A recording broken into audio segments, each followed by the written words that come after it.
श्री शिवाय नमस्तुभ्यम। जय भोलेनाथ। भगवान शिव और माता पार्वती की कृपा सदा सर्वदा आप पर बनी रहे।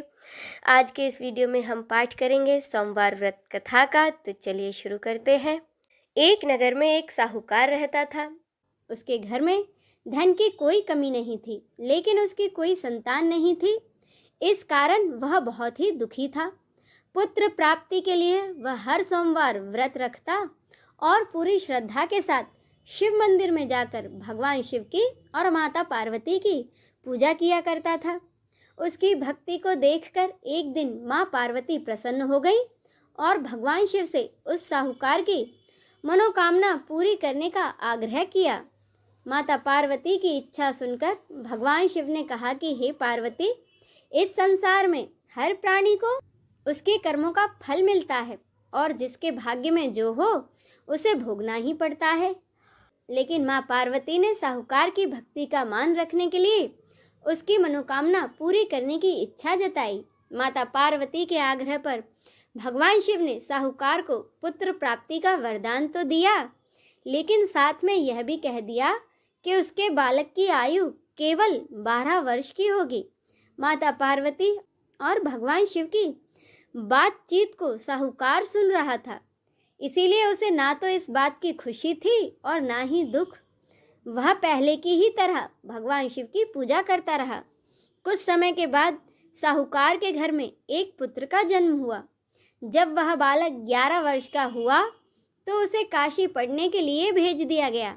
साहूकार ने पुत्र के मामा को बुलाकर उसे बहुत सारा धन दिया और कहा कि तुम इस बालक को काशी विद्या प्राप्ति के लिए ले जाओ और मार्ग में यज्ञ कराते हुए जाना। जहाँ भी यज्ञ कराओ वहाँ ब्राह्मणों को भोजन कराते व दान दक्षिणा देते हुए जाना।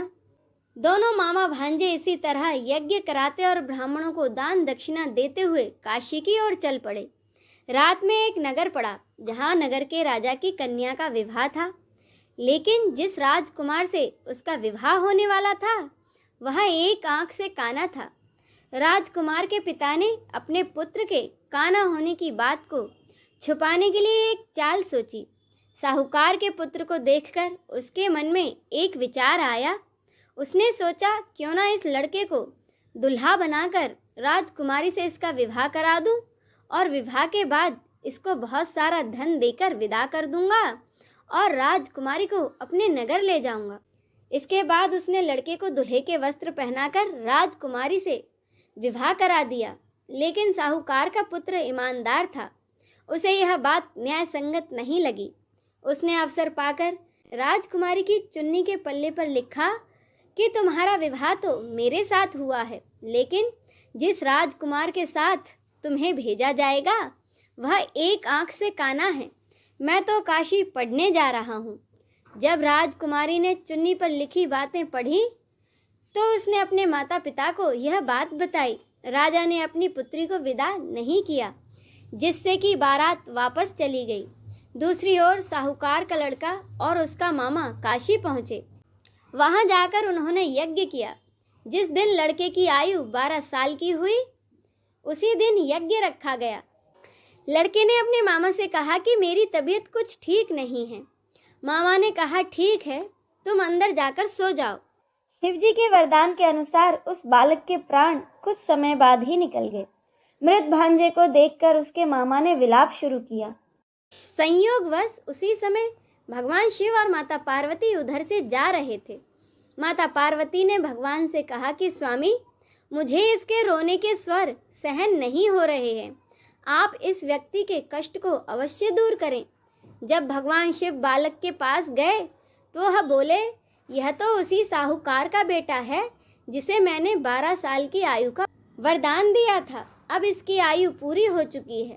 लेकिन मातृ भाव से विभोर माता पार्वती ने कहा कि हे महादेव, आप इस बालक को और आयु देने की कृपा करें, अन्यथा इसके वियोग में इसके माता पिता भी तड़प तड़प कर ही मर जाएंगे। माता पार्वती के आग्रह पर भगवान शिव ने उस लड़के को जीवित होने का वरदान दिया।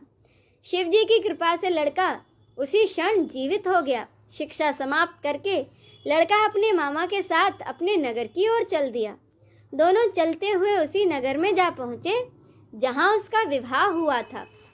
उस नगर में भी उन्होंने यज्ञ का आयोजन किया। वहाँ उस लड़के के ससुर ने उसे पहचान लिया और उन्हें अपने महल में ले जाकर उनकी खूब खातिरदारी की और अपनी बेटी को बहुत सारा धन देकर विदा कर दिया। इधर साहूकार और उसकी पत्नी भूखे प्यासे रहकर बेटे की प्रतीक्षा कर रहे थे और उन्होंने यह प्रण रखा था कि यदि उन्हें अपने पुत्र के मृत्यु का समाचार मिला तो वह भी अपने प्राण त्याग देंगे। परंतु अपने बेटे के जीवित होने का समाचार पाकर वे बेहद प्रसन्न हुए। उसी रात भगवान शिव ने व्यापारी के सपने में आकर कहा, हे श्रेष्ठी, मैंने तेरे सोमवार के व्रत करने और व्रत कथा सुनने से प्रसन्न होकर तेरे पुत्र को लंबी आयु का वरदान दिया है। इसी प्रकार जो कोई सोमवार का व्रत करता है या कथा पढ़ता और सुनता है, उसके सभी दुख दूर होते हैं और सभी मनोकामनाएं पूरी होती हैं। बोलिए भगवान गौरी शंकर की जय। हर हर महादेव।